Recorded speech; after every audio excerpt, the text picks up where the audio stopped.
From the start of the First World War, Germany seized on Britain's greatest weakness, a vast empire, hard to defend, fatal to lose. The gamble was that Britain might risk everything to protect it, even victory on the Western Front.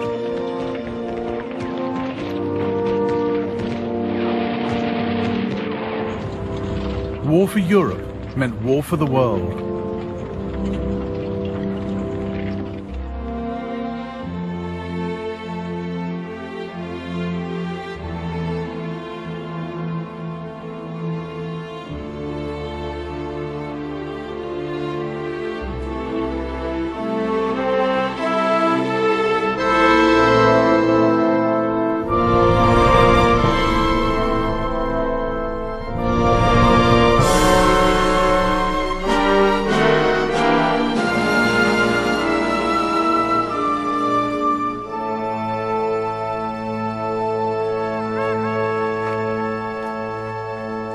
It was Germany's idea to take the war beyond Europe, but it wasn't a bid for expansion, let alone world domination.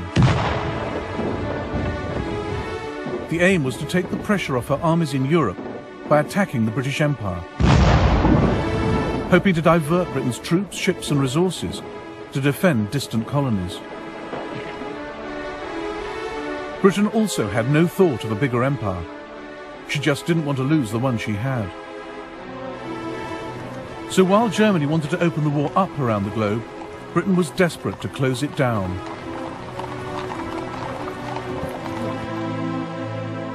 Maurice Hankey, Secretary of the Committee of Imperial Defence, realised the empire was Britain's Achilles heel and warned against letting Germany use it to distract Britain from her war effort. Forces must not be diverted to minor operations, to the prejudice of the concentration in the main theatre and the safety of the trade routes.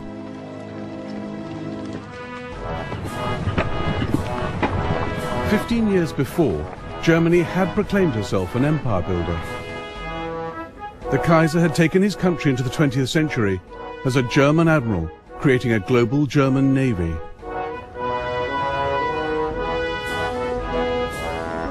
Weltpolitik was the big idea, a policy of overseas imperialism, the brainchild of his foreign secretary, Bernhard von Bülow. The days when the Germans left the earth to one neighbour, the sea to another, and kept only the heavens for themselves, are over. We don't want to put anyone in the shade, but we too demand our place in the sun. Germany had come late to the game of empires, but by 1900 she had Togoland, Cameroon, German Southwest Africa, now Namibia, and German East Africa, now Tanzania. Her flag flew over patches in the Pacific, New Guinea, Samoa, and Micronesia. She had a vital toehold in China, at Tsingtao, where she recoaled her ships and brewed beer. Grand Admiral Alfred von Tirpitz saw this as just the start. We are now standing only at the beginning of a new division of the globe.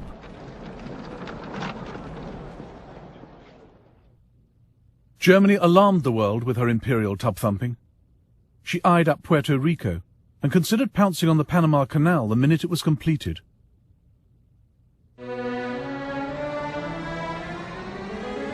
But the boldest of all the Kaiser's schemes was Operational Plan 3.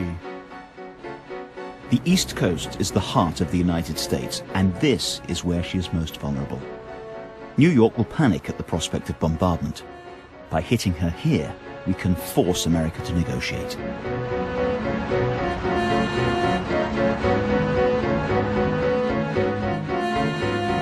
Germany's secret plans from 1903 to attack the eastern seaboard with 60 ships and 100,000 men, to shell Manhattan and capture Boston.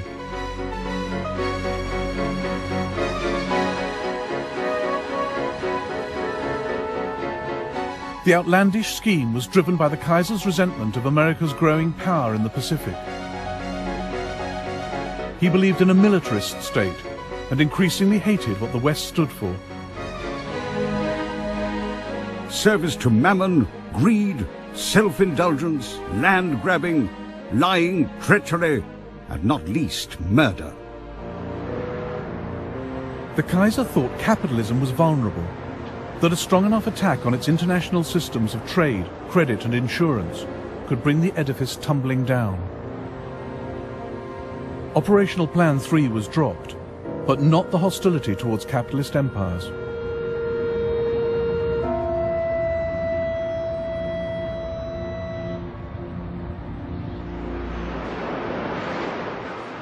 By 1912, Germany had traded in Weltpolitik for a more realistic policy. Now, her military machine prepared for a European, not a global war, and the army got the budget increase, not the navy. The first day of war found Germany's high seas fleet trapped by the mighty British Navy in the North Sea. And all the German Navy had to threaten the entire British Empire was a scattered force of 17 cruisers linked by a wireless network to Berlin.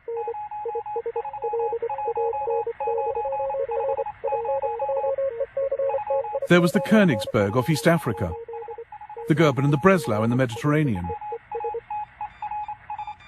the Dresden and the Karlsruhe in the West Indies,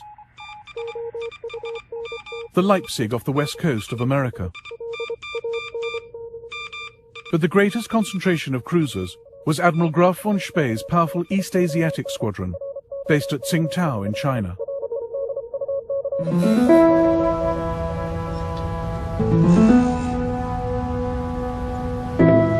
Tsingtao gave Germany a huge area of operations, across the South China Sea and into the Pacific. Seizing it would cut the squadron's lifeline. Britain saw the urgency, but lacked the resources. So, 2 days into the war, she turned to her ally Japan.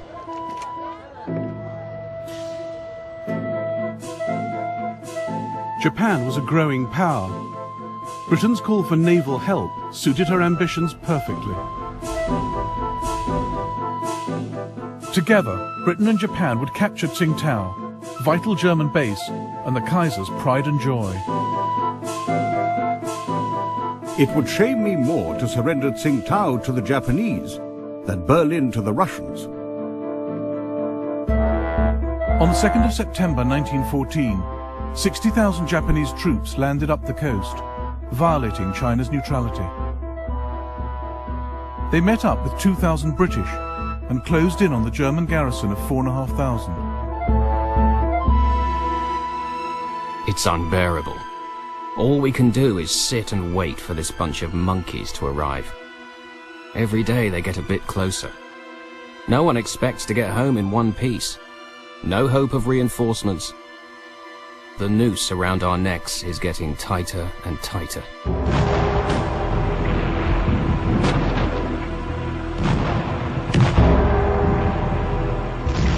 For a solid week, the Japanese battered Tsingtao. On the 7th of November, they entered the town in triumph. Some Germans sneered at the token British force, forgetting the Japanese to do their dirty work. The brave British. They played no part in the capture of Tsingtao, but they joined in the victory parade. As they went by, we Germans were ordered to turn our backs on them. The English complained to the Japanese commander, but he simply said, well, we can't repeat the whole procession just because of that.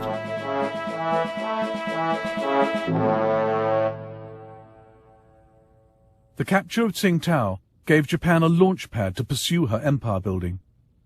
Within weeks, she demanded territory and trading rights from China. Japan also seized all German possessions north of the equator. Australia and New Zealand were quick to steal those to the south. Much to America's frustration, Britain had empowered Japan in the Pacific. Key stage in a process that would lead, a quarter of a century later, to Pearl Harbor.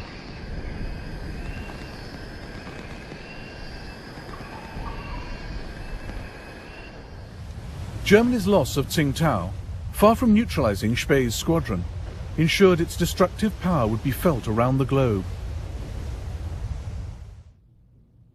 The best German cruiser commanders, like Spee, were fearless mavericks whom the war turned into heroes. Superb sailors with the instincts of pirates. The Kaiser had given them full authority to make their own decisions in wartime.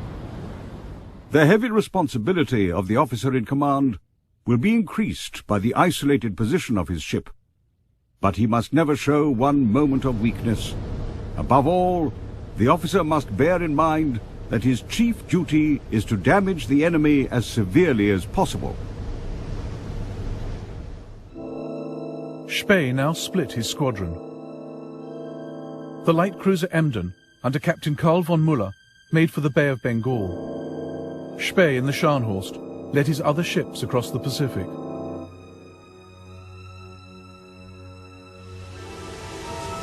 I'm quite homeless. I cannot reach Germany. I must plough the seas of the world, doing as much mischief as I can. At the Admiralty in London, Winston Churchill fretted about where Spee would show up next.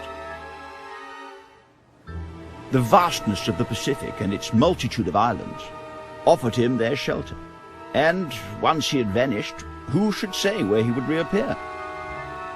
He was a cut flower in a vase, fair to see, yet bound to die. But so long as he lived, all our enterprises lay under the shadow of a serious potential danger. Spee had a constant worry. Cruisers needed coal every 8 or 9 days or they'd be dead in the water. He made for neutral Chile, where he had coal waiting for him.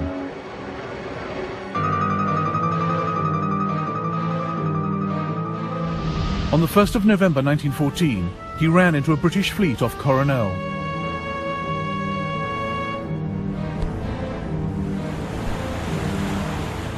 The battle which followed inspired a post-war feature film. The British commander was Admiral Sir Christopher Cradock, under orders from London. It appears that Gneisenau and Scharnhorst are working across to South America. Be prepared to meet them in company. Cradock had one ship that could outgun Spee's fleet, but she was slow and had been left behind. Now Cradock raced towards enemy ships better armed than his. He had ignored his own rule of thumb.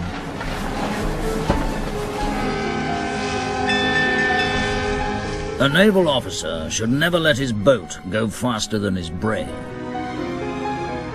I immediately ordered Scharnhorst and Gneisenau to go full steam ahead, and within 15 minutes I was racing against heavy seas at 20 knots and came to lie parallel with him.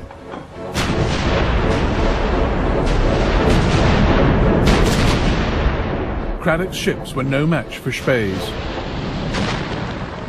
Good Hope and Monmouth were obviously in distress.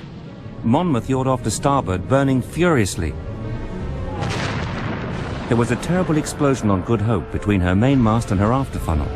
The gust of flames reached a height of over 200 feet, lighting up a cloud of debris that was flung still higher in the air.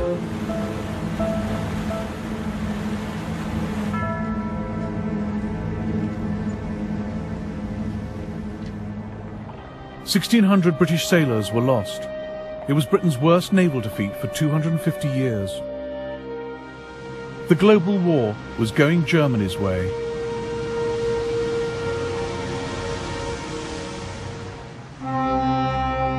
It is only when you get to see and realize what India is, that she is the strength and the greatness of England. It is only then that you feel that every nerve a man may strain, every energy he may put forward, cannot be devoted to a nobler purpose than keeping tight the cords that hold India to ourselves. Britain's empire and trading network was the single biggest resource she brought to the war. And India was at the heart of it. The cords were never tighter. All the more reason for Germany to want them cut.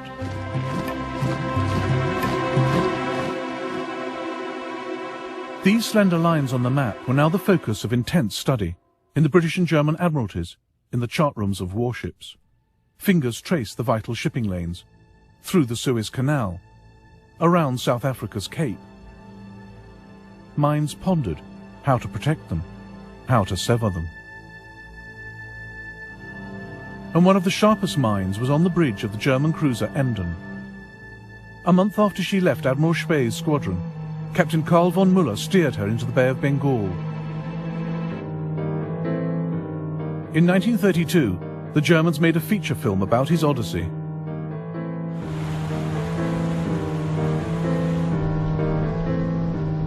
He had an indescribable power over the entire crew.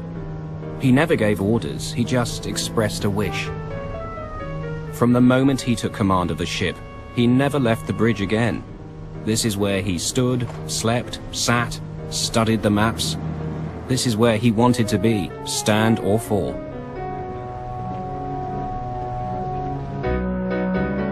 The Emden sometimes rigged a dummy funnel to look like a British cruiser.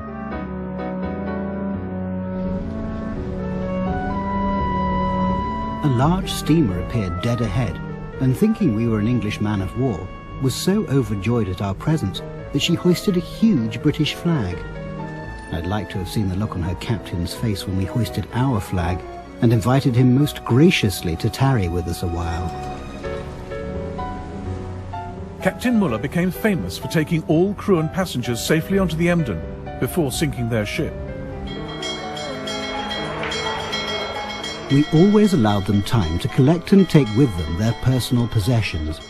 They usually devoted most of this time to making certain that their precious supply of whiskey was not wasted on the fishes. Müller regularly released his grateful captives.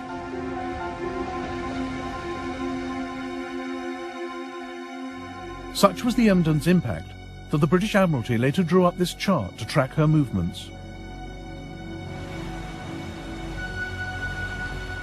Müller even had the audacity to steam into the Indian port of Madras, as a crew member recorded in his diary. 22nd of September 1914, 9:30 p.m. The Emden sneaks closer and fires 125 shots. Some hit boats in the harbour. Huge columns of fire rise above the oil tanks. The coastal defences open fire, but they all fall short. 23rd of September. We are now 100 miles away. We can still see the fires at Madras.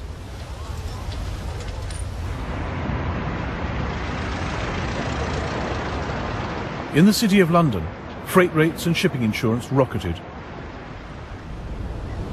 At one point, the entire British trade fleet in the Bay of Bengal was kept in harbour rather than fall prey to dashing Captain Müller. Germany's rogue cruisers were starting to harm Britain's war effort. 3 transports are delayed in Calcutta through fear of Emden. This involves delaying transport of artillery and cavalry. The Cabinet took a strong view. The extirpation of these pests is a most important subject. While the Emden ran the British ragged at one end of the Indian Ocean, 25 Royal Navy warships hunted the cruiser Königsberg at the other, off the coast of Germany's East African colony. She had raided Zanzibar and sunk a British light cruiser from her secret hideout in the Rufiji Delta. The frustrated British decided to strangle all her possible bases, starting with the port of Tanga.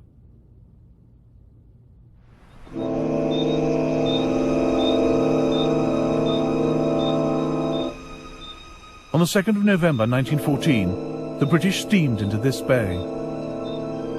In the global war, imperial powers got others to do their fighting.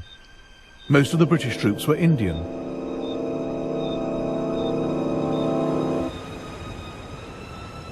Their arrival was closely watched by Thomas Planton, a 16-year-old African fighting for the Germans. The approaching British ships had all their lights blazing and seemed to be making no attempt to conceal their presence. We were in position with machine guns, waiting in ambush for them, and many of them were killed when they started to come ashore. A lot of them were killed before they even got out of the water.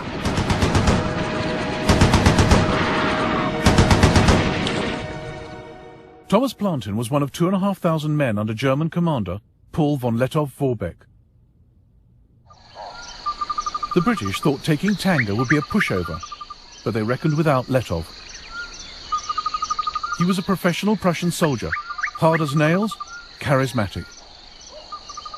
Von Lettow was a remarkable soldier, but stubborn and single-minded to a degree I have fortunately never experienced before. His most remarkable quality was the reckless energy with which he pursued his goals. This was often covered up by his persuasive charm, which he could switch on if he wanted to. On the ship to Africa, von Lettow had met Karen Blixen, who would later write Out of Africa. He clearly turned on the charm for her. A German officer, von Lettow, who belongs to a very old Mecklenburger family, has been such a friend to me. You should hear how they talk about him out here, as the greatest genius of the age. Despite losing men during the landing, the British now threatened Tanga. Governor Schnee ordered Lettow to evacuate the town, rather than see it destroyed. But Lettow had come to Africa to fight. It was crucial to prevent the enemy from gaining a foothold in Tanga, thus giving him a base from which to advance north. I couldn't let the governor's order to spare Tanga take precedence over this priority. Lettow wrecked the British positions himself, on his bicycle. He also called in reinforcements. 3 companies of German troops came by rail to Tanga. Here, on the 4th of November 1914, they met the British Indian soldiers, raw and poorly trained.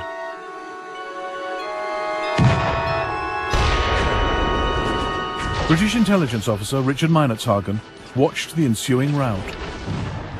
Half the 13th Rajputs turned at once, broke into a rabble and bolted.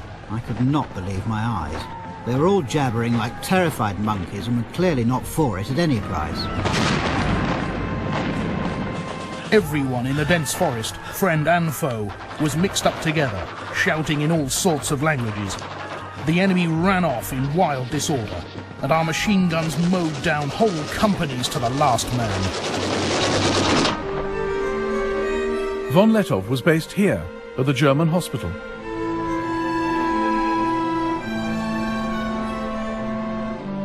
After 2 days of heavy fighting, the British sent Richard Meinertzhagen to negotiate a surrender. The Germans were kindness itself and gave me a most excellent breakfast which I sorely needed. We discussed the fight freely as though it had been a football match. It seemed so odd that I should be having a meal today with people whom I was trying to kill yesterday. It seemed so wrong. That made me wonder whether this really was war, or whether we'd all made a ghastly mistake. The German officers were all hard-looking, keen and fit. They treated this war as some new form of sport.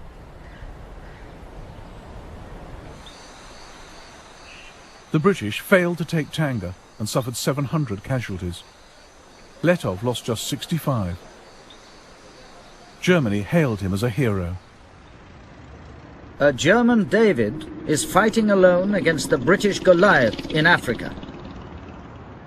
If we cannot fight by his side, at least we must make sure that he is well supplied with shot for his sling. But the British blockade of Germany prevented reinforcements reaching Lettow. Further east, across the Indian Ocean, Muller was still causing havoc. He'd sunk 2 warships and captured 23 merchant ships.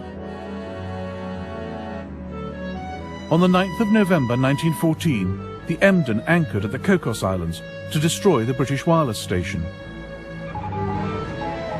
But the radio operator spotted the Emden's bogus 4th funnel and put out a call for help. The Australian cruiser Sydney picked up the message and ended the Emden's maverick career.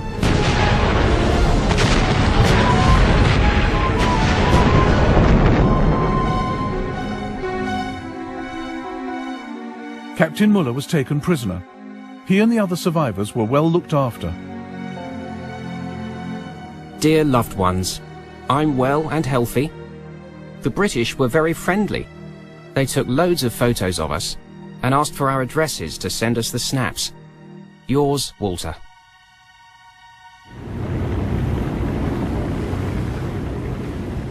Now, Admiral Graf von Spee's luck also ran out.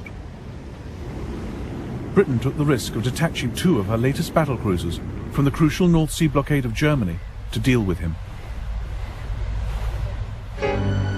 On the 8th of December 1914, German commander Hans Pochhammer sighted their huge masts as they recoaled in Port Stanley on the Falkland Islands. He realized the Germans were outgunned and outpaced. We choked a little at the neck. Our throats contracted and stiffened. For that meant a life and death grapple, or rather a fight ending in honorable death. The German fleet tried to get away, but the British battlecruisers were too fast. At 1:25 p.m, Spee turned to face them. But the British were careful to stay out of range of his guns, firing their own from 16,000 yards.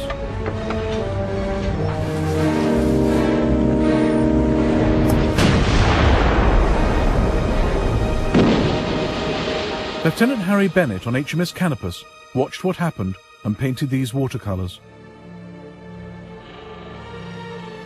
At 4:17 p.m, the Scharnhorst went down with Admiral von Spee and all hands.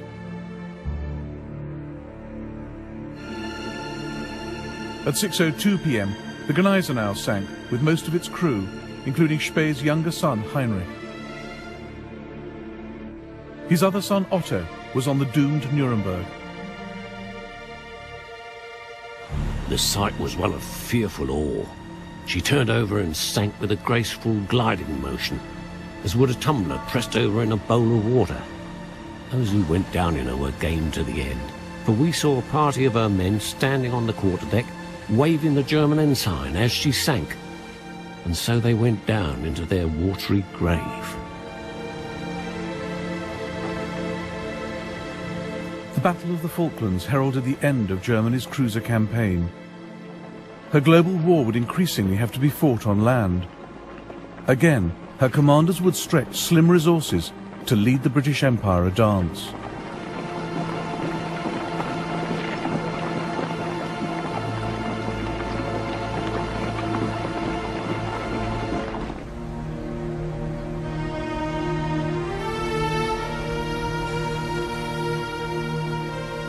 The Suez Canal presented a rare opportunity for Germany to harass the British Empire.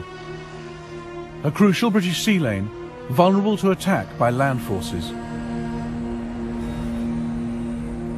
But Germany couldn't spare any men from the Western Front, so Berlin turned to Ottoman Turkey, her ally since November 1914.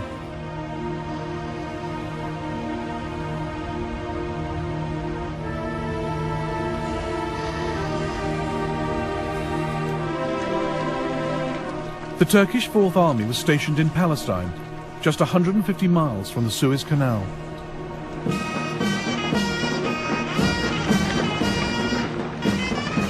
The Turks agreed to help capture Suez, assigning these 19,000 troops. They saw it as the first stage in their own reconquest of Egypt and Libya.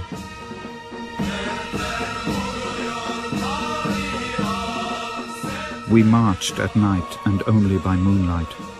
My heart was filled with a deep melancholy, mingled with great hope of success.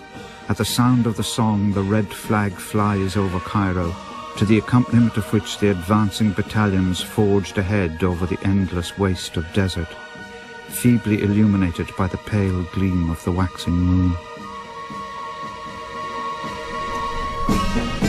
The Turks had to transport howitzers, floating pontoons, food and water across the Sinai Desert, and didn't lose a single man. In the early hours of the 3rd of February 1915, they reached the Suez Canal. The German colonel who had planned the operation now watched it go horribly wrong. A sentry noticed our attack and fired. The shots created panic. The English then blasted the banks with machine gun fire.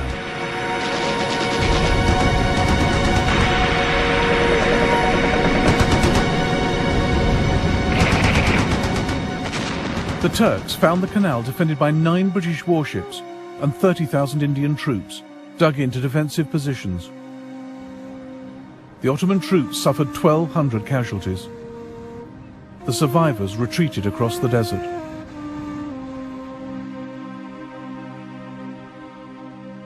The attack had failed, but Africa was now a battleground in Germany's global war. She had 3 bases of operations: the Cameroons, Germany East Africa, where Letov was still at large, and German Southwest Africa with its ports and wireless stations. Luckily for Britain, she had a colony right next door. Unluckily, it was the one whose loyalty she could least rely on.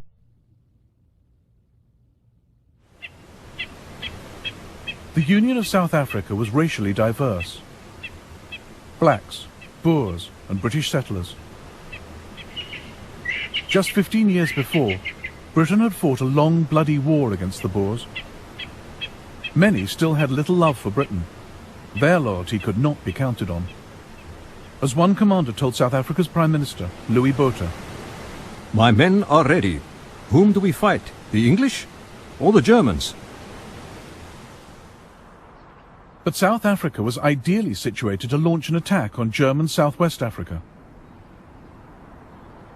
British Colonial Secretary Lewis Harcourt took the gamble. If your ministers desire and feel themselves able to seize such part of German Southwest Africa as will give them the command of the wireless stations there, we should feel this was a great and urgent imperial service. South Africa's government readily agreed because it had mini-imperial ambitions of its own. It wanted to seize German Southwest for itself.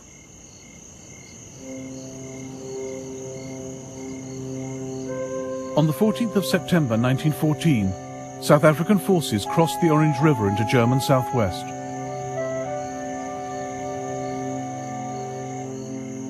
But the Germans were one jump ahead, as the South Africans found out when they paused at the watering hole of Sandfontein.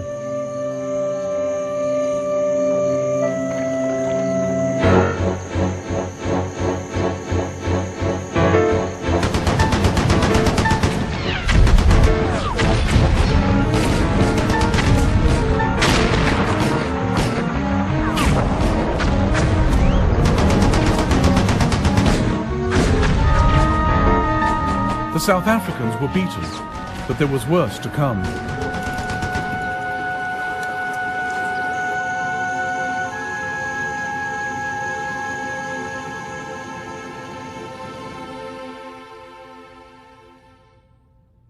Part of South Africa now rose up in armed rebellion. Commanding the forces in the Northern Cape was Manie Maritz.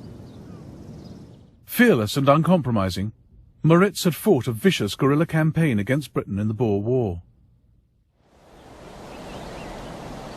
His sympathies lay entirely with Germany. I received a telegram ordering me to take a large commando into German Southwest Africa. I was determined not to fight on behalf of the British Empire, and my officers and troops were in full accord with me. In October 1914, Manie Maritz crossed the Orange River into German territory at Squeet Drift to enlist German support.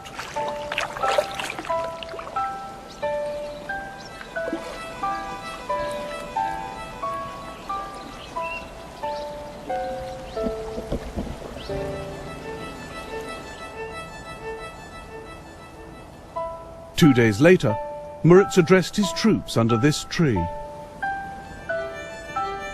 Now, men, we don't want to be ruled by the Jews and the financiers of England. General Beyers, General de Wet and myself have decided to form an independent South African Republic and have entered into an agreement with the governor of German Southwest Africa. They will provide us with arms and ammunition, guns. On this step depends the freedom of the masses of the country.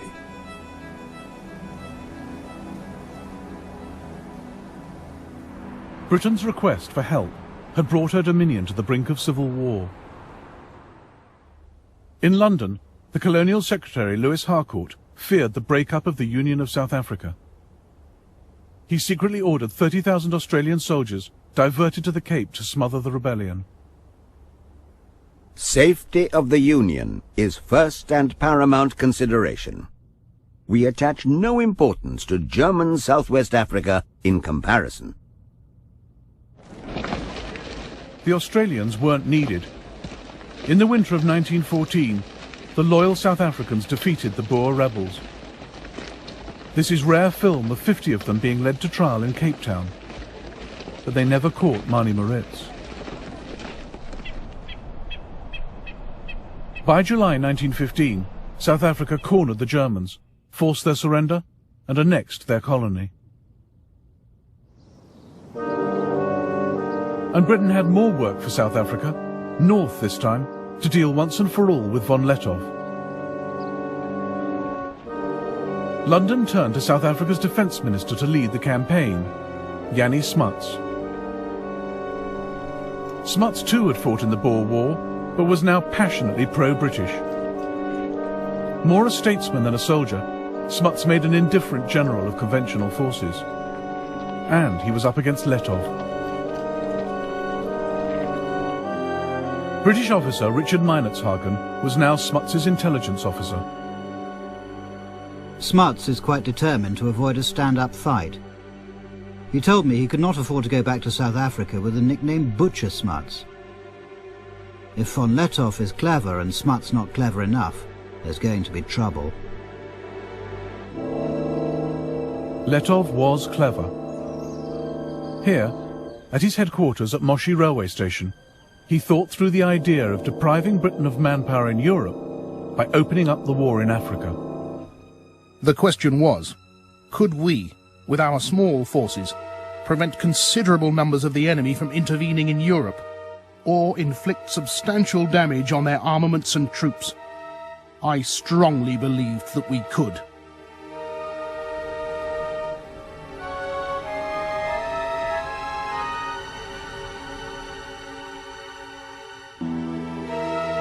By August 1916, Lettow had become expert at his cat-and-mouse game. Von Lettow is slippery and is not going to be caught by manoeuvre. He knows the country better than we do. I think we're in for an expensive hide-and-seek, and von Lettow will still be cuckooing somewhere in tropical Africa when the ceasefire goes. Smuts has cost Britain many hundreds of lives and many millions of pounds.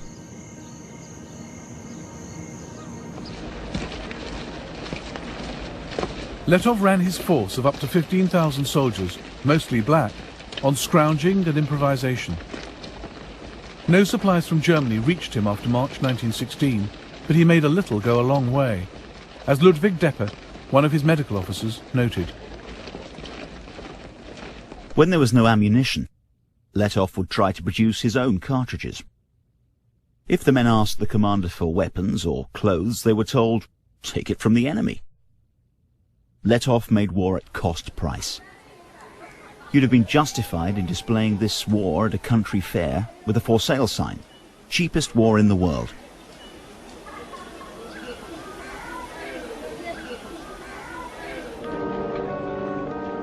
Jannie Smuts had 5 times Lettow's force and resources to match.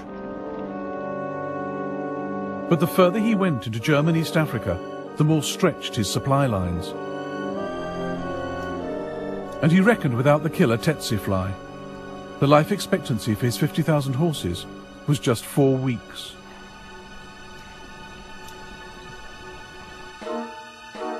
Torrential rain, mud, dust and boiling heat further slowed his progress.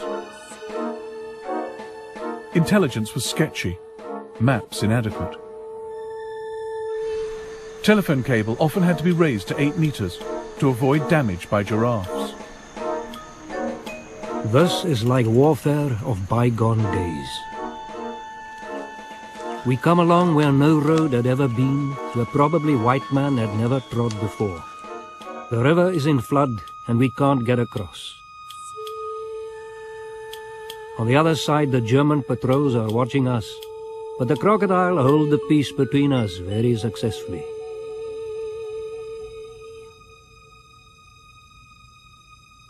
Letov played with Smuts, refusing to fight, slipping away, luring him deeper into Africa. As they went, they spread the war's grief and destruction, dragging in more and more of the people of Africa.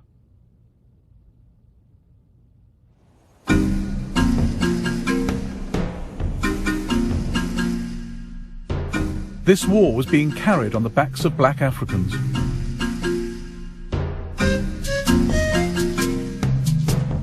For the Letov campaign alone, the British recruited over 1 million black porters.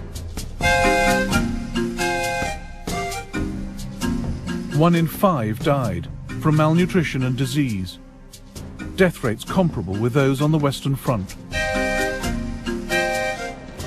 They endured their ordeal quietly. They only had duties and hardly any rights. They tumbled into the splashing mud with their heavy loads and were then ruthlessly forced to move on and catch up.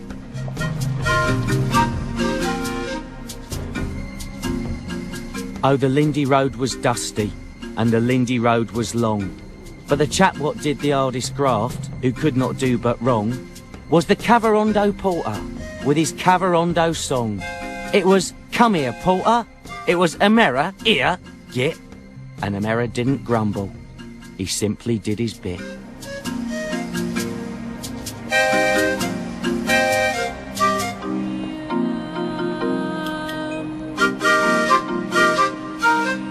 What Smuts saves on the battlefield, he loses in hospital. For it is Africa and the climate we're really fighting, not the Germans. Out of 20,000 South Africans, over half were invalided home by the beginning of 1917. They were replaced by black troops from Nigeria and Ghana. Recruitment of blacks soared in East Africa as well. Over the course of the war, the King's African Rifles rose from 3,000 men to 35,000. Fuloliani Longwe spoke for many black soldiers.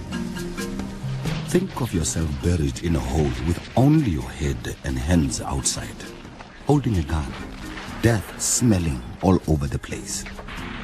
Listen to the sound of exploding bombs and machine guns, smoke all over, and the vegetation burnt, and of course deforested. Watch your relatives getting killed, crying, finally dead. These things we did, experienced, and saw. Letov survived undefeated to the very end, marching triumphantly through Berlin in 1919. The British never caught him, even though they turned it into an African war and set an army on his tail. But Britain and France had such reserves of manpower in their colonies that from 1914 they shipped them to Europe. Remarkable French colour photographs of the world that came to serve on the Western Front.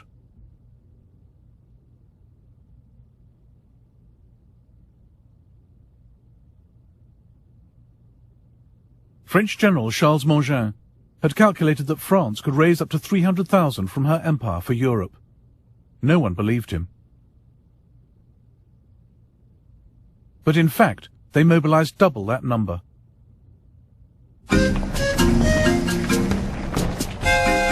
Black troops have precisely those qualities which are demanded in the long struggles of modern war. Endurance, tenacity, the instinct for combat, the absence of nervousness, and an incomparable power of shock. Not only do they enjoy danger, a life of adventure, but they are also essentially disciplinable.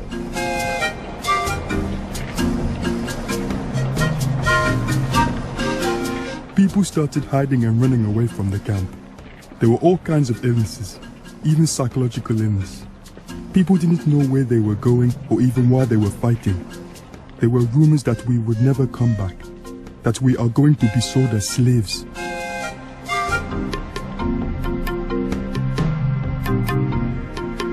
India provided Britain with 1.75 million men in the war. They'd been thrown into some of the toughest fighting from the start.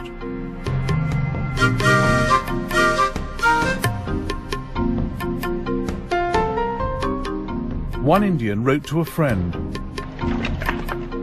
"The war is a calamity on 3 worlds and has caused me to cross the seas and live here. The cold is so great that it cannot be described. We have not seen the sun for 4 months. Thus we are sacrificed. I have neither sleep by night nor ease by day. There can never have been such a war before, nor will there ever be again."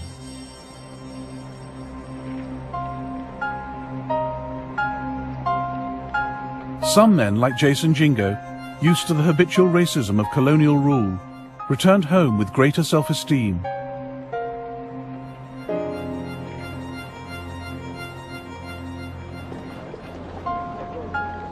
We had liked our time in France. It was our first experience of living in a society without a color bar. We were different from the other people at home. Our behavior, as we showed the South Africans, was something more than they'd expected from a native. We had copied the manners and customs of the Europeans, and not only copied, we lived them.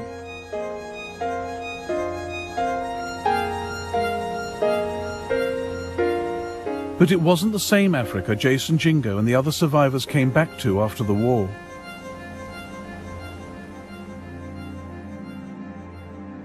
The empires which once carved it up had now turned parts of it into a wasteland, as German medic Ludwig Deppe realized.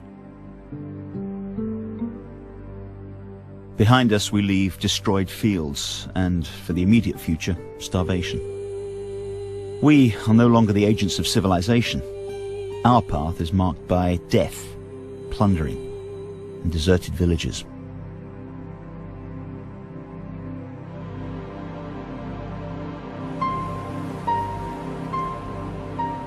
It would be years before African nationalism took off, but a few had begun the journey. In 1914, John Chilembwe challenged the basis of the war and Africa's place in it. And his words would haunt colonial officials for years to come. Let the rich men, bankers, titled men, storekeepers, farmers and landlords go to war and get shot. Instead, the poor Africans who have nothing to own in this present world, who in death leave only a long line of widows and orphans in utter want and dire distress, are invited to die for a cause which is not theirs.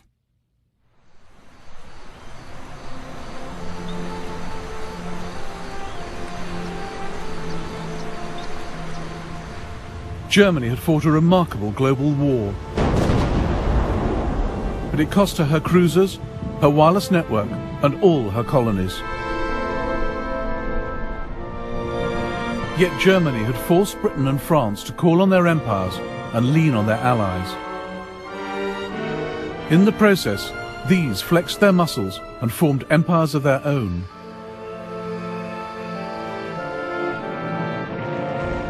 The First World War saw the last scramble for Africa.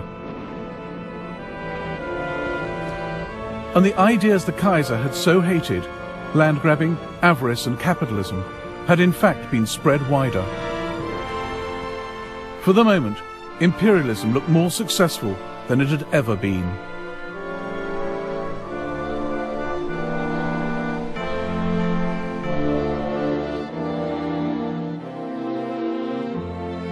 In the next episode of the First World War, the call goes out for jihad, holy war in the Middle East, the nightmare of Gallipoli, and the agony of the Armenian people.